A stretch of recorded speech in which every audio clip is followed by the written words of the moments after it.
Imagine making the biggest mistake of your life, only to realize the man you wronged is the most dangerous man in the city.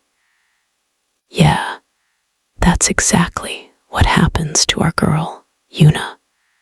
Yuna is just your average, exhausted girl working 3 part-time jobs just to pay off her deadbeat dad's massive gambling debt. She doesn't have time for romance, and she definitely doesn't have time for trouble. But trouble is exactly what finds her on a rainy Friday night.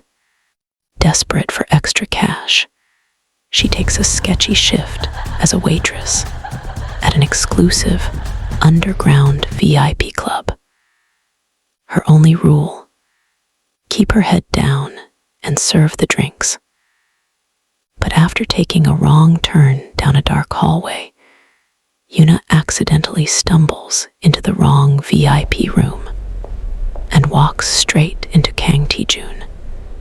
He is cold, devastatingly handsome, and the undisputed king of Seoul's deadliest crime syndicate. He doesn't leave loose ends. By all rules of the underworld, she shouldn't have made it out of that room alive. But instead of getting rid of her, Tae-jun locks his terrifying gaze on her and decides she isn't going anywhere. Grab your snacks, because this dark romance gets absolutely insane. Let's get into it. The music from the club thumped through the floorboards. Yuna rubbed her tired eyes. She had been awake for 36 hours straight. 3 jobs were barely enough to keep the loan sharks away from her family. She picked up a silver tray holding a single bottle of expensive wine. Her manager told her to take it to room 404. Keep her head down. Do not make eye contact. Serve the drink and leave. The hallway was completely dark. It smelled like rich cigar smoke and expensive cologne. Her feet ached in her cheap uniform shoes. She stopped in front of a heavy oak door. The brass numbers read 404, but the second 4 hung upside down, looking strangely like a 7. She pushed the door open. The room was silent. No loud music, no party, just a single man sitting in a high-backed leather chair. The moonlight caught the sharp angle of his jaw. Kang Tae-jun, the undisputed king of the Black Dragon Syndicate. She did not know his name yet. She only knew he felt dangerous.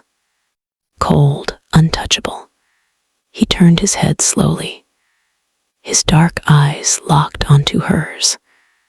The temperature in the room seemed to drop. He did not look angry. He looked entirely focused on her. Her hand trembled, rattling the glass on the tray. She took a step back toward the door. She had made a terrible mistake. What happens next? The morning sun pierced through the thin curtains of Yuna's tiny apartment. She sat up abruptly. Her heart hammered against her ribs. She was alone in her own bed. Her uniform clothes were neatly folded on a nearby chair. How did she get home? Her memory was a blur of dark eyes and the heavy scent of rain. She looked down at her small wooden nightstand. A heavy, silver coin rested there. It bore the crest of a coiled black dragon. Her stomach turned to ice. She grabbed her phone to call her boss at the club. Before she could dial, a shadow passed her window. She crept to the glass and peeked through the plastic blinds. A man in a dark turtleneck stood by a black SUV, Li Shin. He held a phone to his ear. Yuna cracked her window open just enough to listen. His voice was calm and completely flat. The boss wants the club secured. We are eliminating all witnesses from last night. Yes, especially the waitstaff. Yuna froze in place. She covered her mouth with both hands to stay quiet, eliminating witnesses. She looked back at the silver dragon coin on her table. It was not a gift. It was a marker. They knew where she lived. They knew exactly who she was.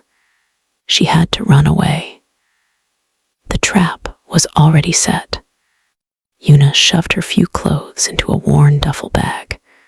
Her hands shook violently. The silver coin sat heavily in her jacket pocket. Her phone buzzed on the unmade bed. The caller ID flashed her brother's name, Sangdi. She answered immediately. "Where are you?" she demanded. Sangdi sounded completely out of breath. "Yuna, listen to me.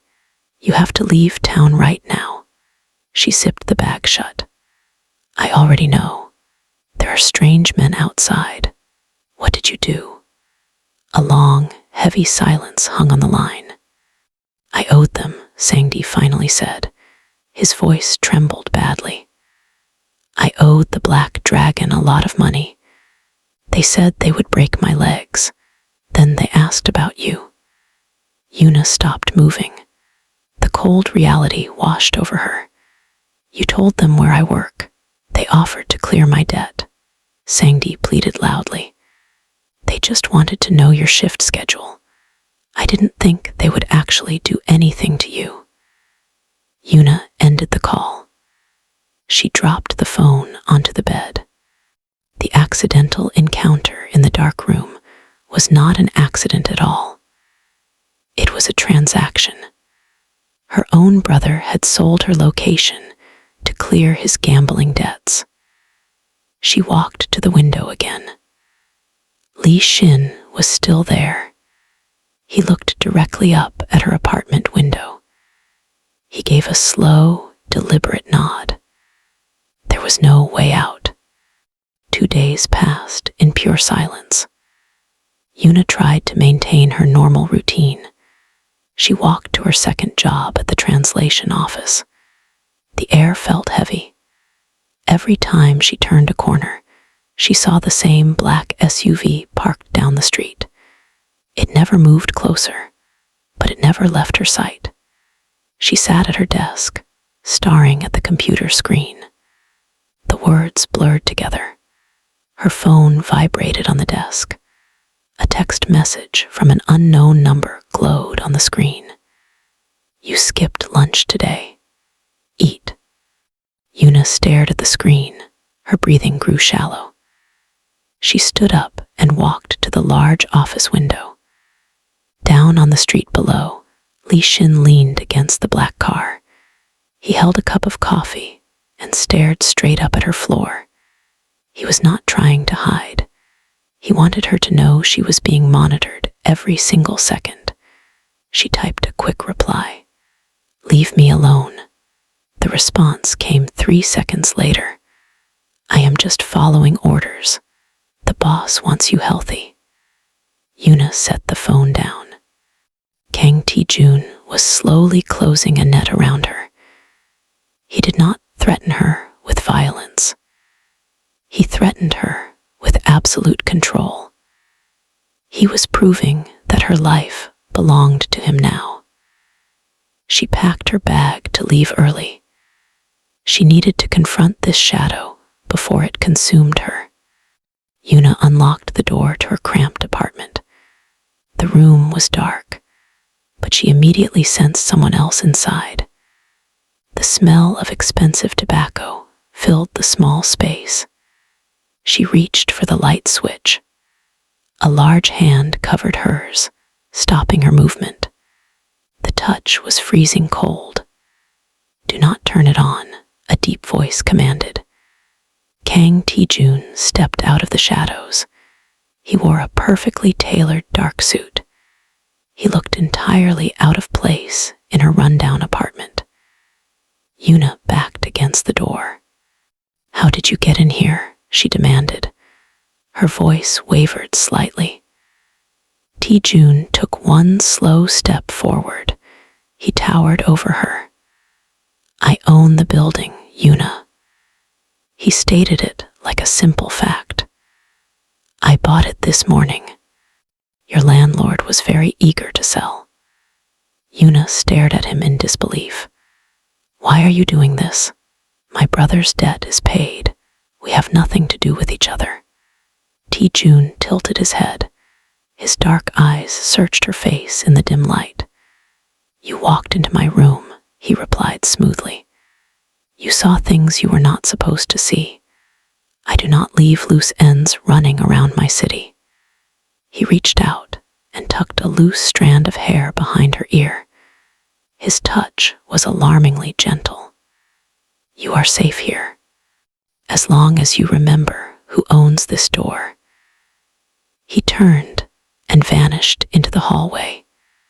Yuna sat on her floor for hours after Jun left. The apartment felt different now. It felt like a cage.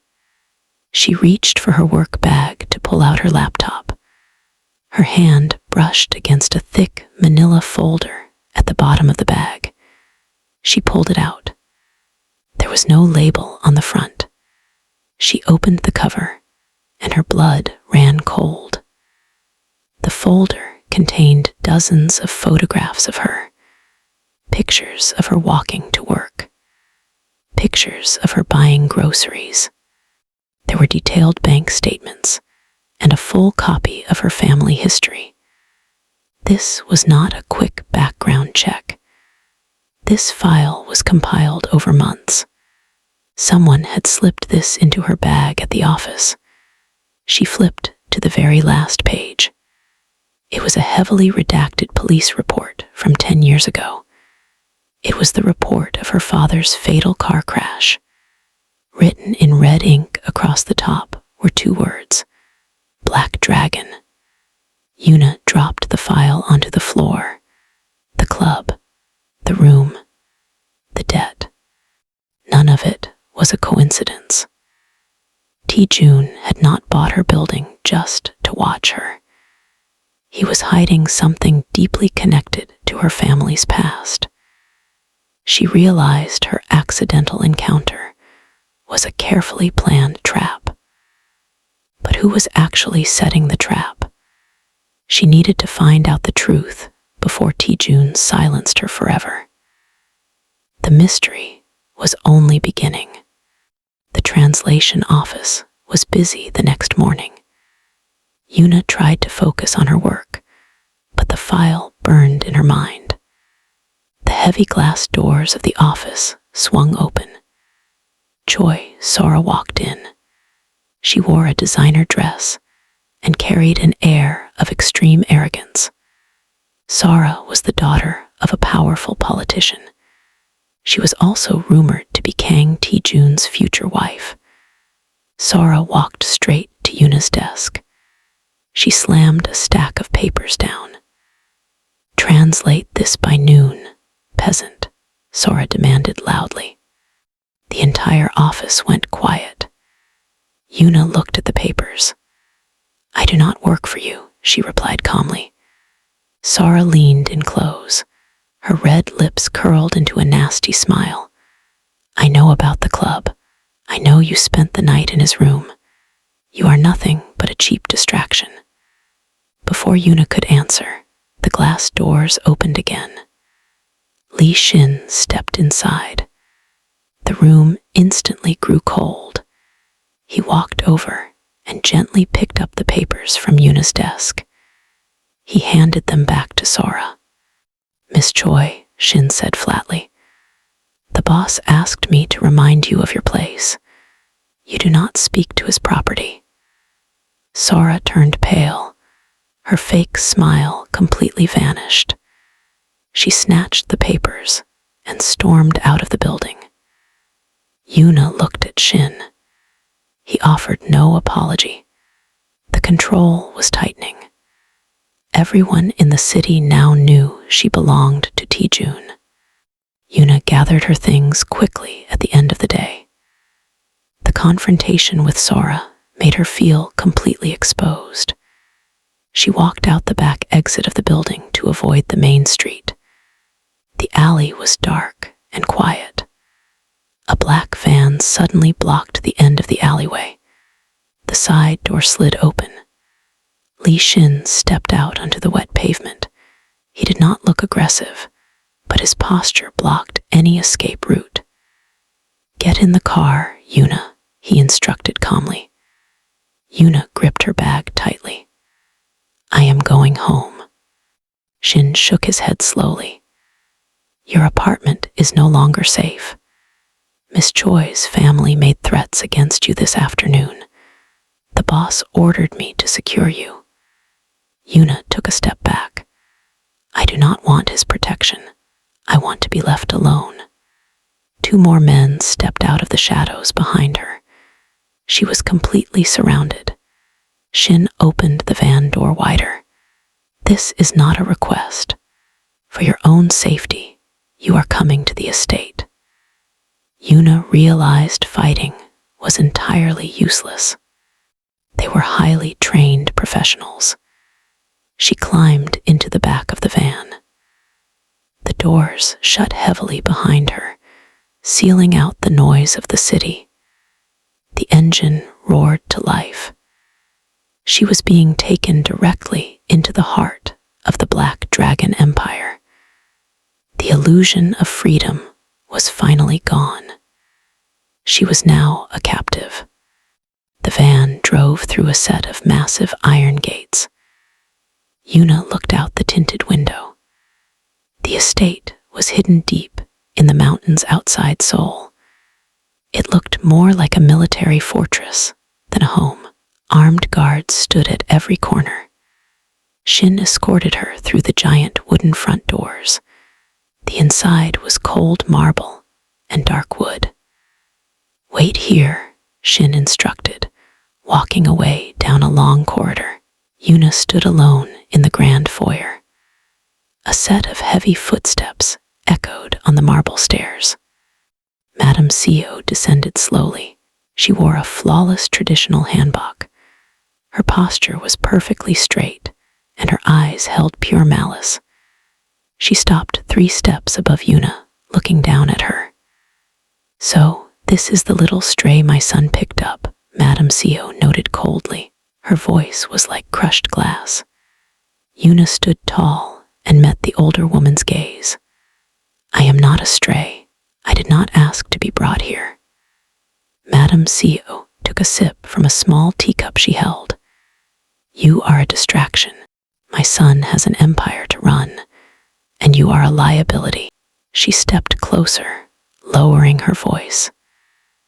"Ti-Jun may play his games with you now, but when he is bored, I will personally ensure you disappear. Leave this house tonight, or you will not survive the week."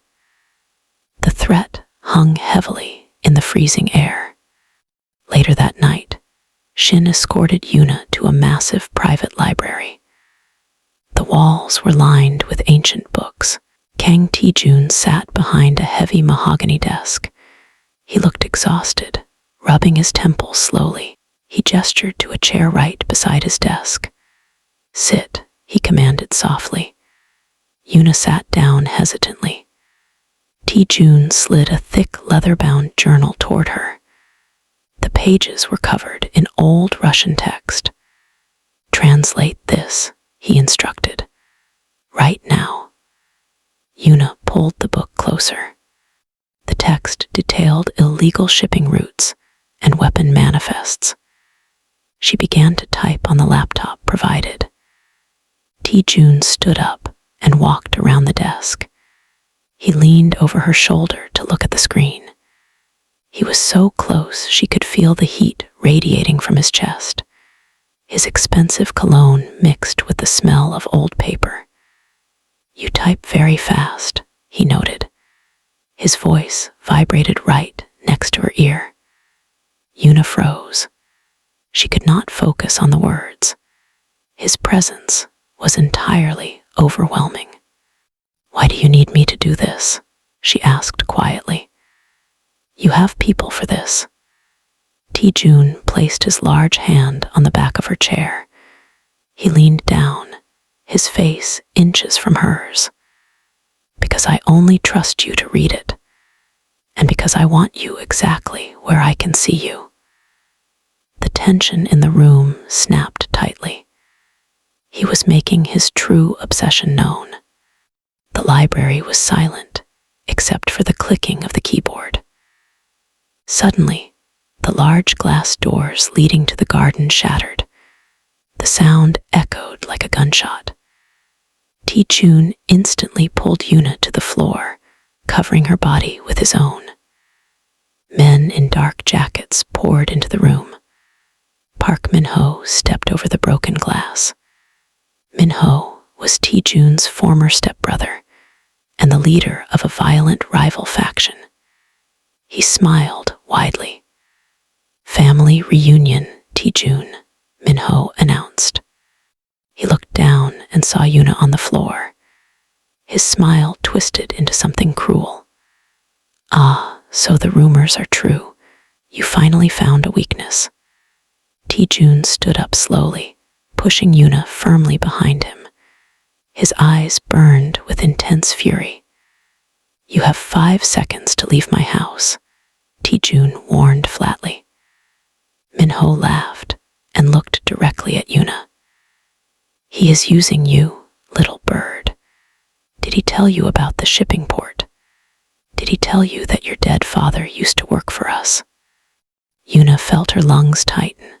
Her father. Min-ho threw a small folded paper onto the desk. "He does not love you. He is keeping you as a shield." Ti-Jun lunged forward with terrifying speed. He grabbed Min-ho by the throat and slammed him into the bookshelf. Wood cracked under the pressure. Yuna backed away. The monsters were finally fighting, and she was trapped right in the middle. The guards quickly cleared Min-ho and his men from the estate. The library was left in total ruins. Ti-Jun stood by the broken window. His white dress shirt was torn near the shoulder. Yuna noticed a steady stream of red soaking through the fabric. "You are bleeding," she pointed out nervously. Ti-Jun looked down, seeming not to care. He unbuttoned his shirt slowly and let it drop to the floor. Yuna lost her breath. Covering his entire back was a massive, intricate tattoo of a black dragon. But that was not what caught her attention. Hidden within the dragon's scales was a small, geometric crest, a triangle intersecting with a circle. Yuna recognized that symbol instantly. It was the exact same symbol drawn on the last page of her father's old notebook, the notebook she kept hidden under her bed for 10 years. "Where did you get that mark?" Yuna demanded. Her voice shook with sudden anger and deep suspicion. Ti-Jun turned to face her. His chest rose and fell heavily. "It is an old oath," he replied vaguely. "An oath to who?" she pressed, stepping closer to him. She was no longer afraid of the boss. She wanted the truth. Ti-Jun looked at her with a strange sadness in his dark eyes. "To a man who saved my life, a man I failed to protect." The mystery of her father deepened. The alarm sirens blared through the massive estate. Min-ho's earlier visit was only a distraction. A full assault had begun on the outer gates. Ti-Jun grabbed his heavy suit jacket and pulled a handgun from the desk drawer. He looked at Yuna with fierce determination. "Stay behind me. Do not let go of my hand."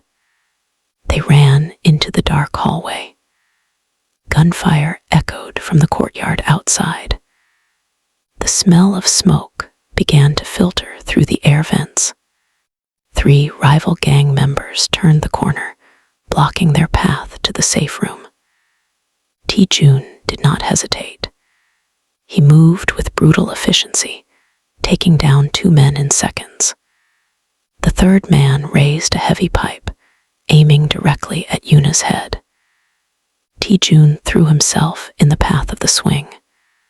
The metal struck his shoulder with a sickening crunch. He did not make a sound. He simply grabbed the man and threw him into the marble wall.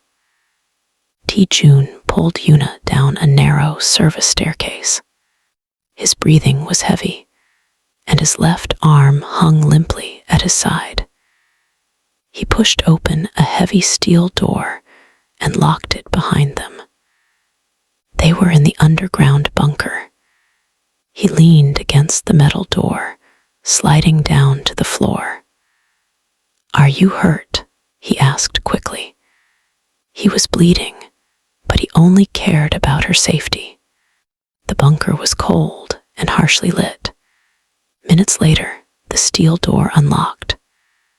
Dr. Jung Hae-in entered carrying a black medical bag. He was the calm, underground doctor for the syndicate. He knelt beside Jun and quickly cut away his ruined shirt. "You took a bad hit to the collarbone," Hae-in noted calmly. He began to clean the wound. Yuna stood in the corner, her arms wrapped around herself. She watched the doctor work. Hae-in glanced up at her. His eyes were kind and deeply observant. "You must be Yuna," the doctor said. "I have heard a lot about you." Jun glared at the doctor to stay quiet. Hae-in ignored the warning completely. He looked back at Yuna.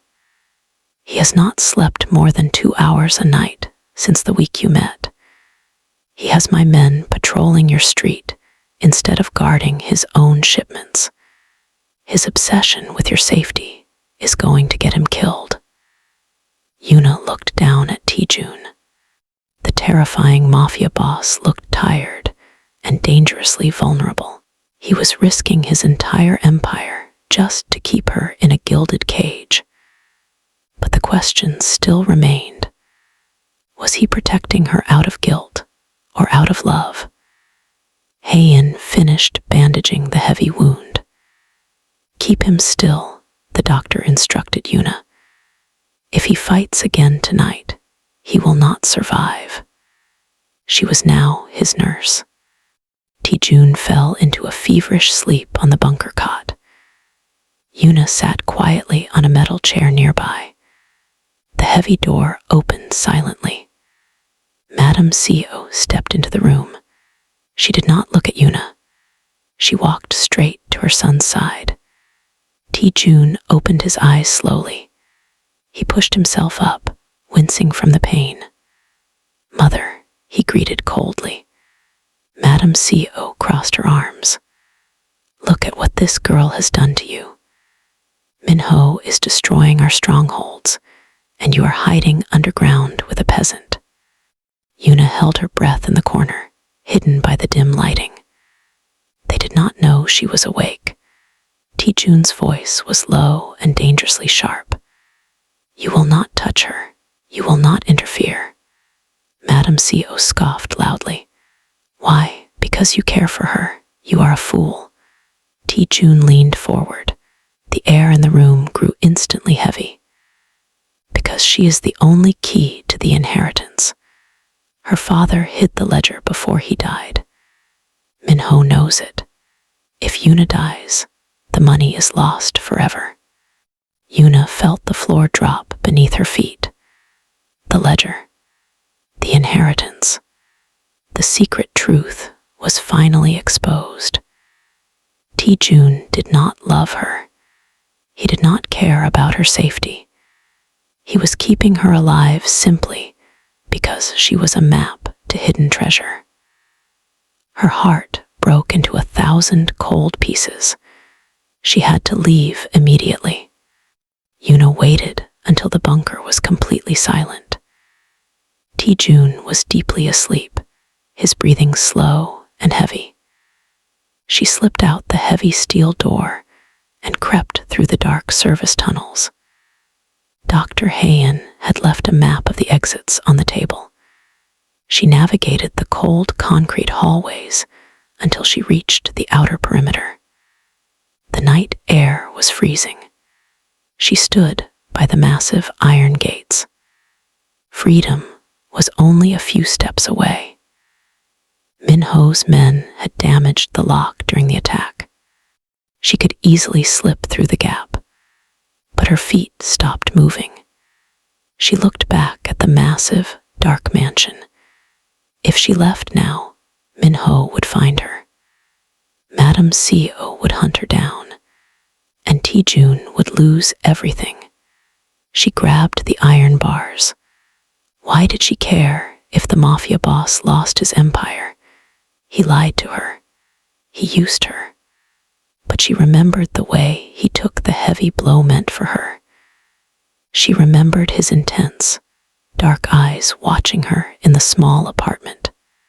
She realized with pure dread that she had developed real feelings for the monster. Call it Stockholm Syndrome. Call it madness. She pulled her hands away from the cold iron gate. She turned around and walked slowly back toward the dark mansion. She was not going to run away. She was going to demand the truth. Yuna marched back into the underground bunker.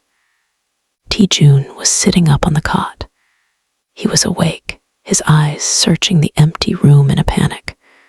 When he saw her walk through the door, his shoulders dropped in massive relief. "You came back," he stated softly. Yuna did not soften her expression. She stood firmly in the center of the room. "I heard what you told your mother," she declared loudly. "I heard about the ledger and the inheritance. I know why you really kept me here." Tijun froze completely. His dark eyes widened for a fraction of a second. "Yuna, listen to me." "No," she cut him off sharply. "Tell me the truth right now. You knew my father. You knew who I was the moment I walked into room 404. Tijun looked down at his bandaged hands. He nodded very slowly. "Yes, I knew your father. He was our chief accountant. He was a good man who tried to leave the life. My mother ordered the car crash that killed him." The words hit Yuna like physical blows. The man she was starting to care for was the son of her father's murderer. The tension in the small room was thick enough to choke on. The lies were finally stripped away, leaving only the ugly, brutal truth between them. Yuna backed away from the cot. Tears stung her eyes, but she refused to let them fall. "So this whole thing was a lie," she stated bitterly. "The club, the accidental night, you planned all of it." Tijun stood up, ignoring the severe pain in his shoulder. He walked toward her, stopping just inches away. He looked desperate. "No, I did not plan that night. Your brother Sangdi planned it." Yuna stared at him in complete confusion. "Sangdi owed Minho money," Tijun explained rapidly. "Minho told your brother to send you to my room. Minho wanted me to hurt you. He wanted to use your death to start a war." Tijun reached out and gently held her shoulders. "But when you walked through that door, looking so tired and innocent, I could not do it. I chose to keep you. I bought your building to keep Minho away. I kept you close, because if my mother knew I actually cared for you, she would kill you herself. The ledger was just a lie I told her to keep you breathing." Yuna searched his dark eyes. There was no deception left, only a raw, terrifying honesty. The deadliest boss in the underworld had risked his life, lied to his family, and started a gang war just to protect a girl who accidentally walked into his room. 2 weeks passed since the attack. The estate was rebuilt and heavily fortified. Tijun healed quickly.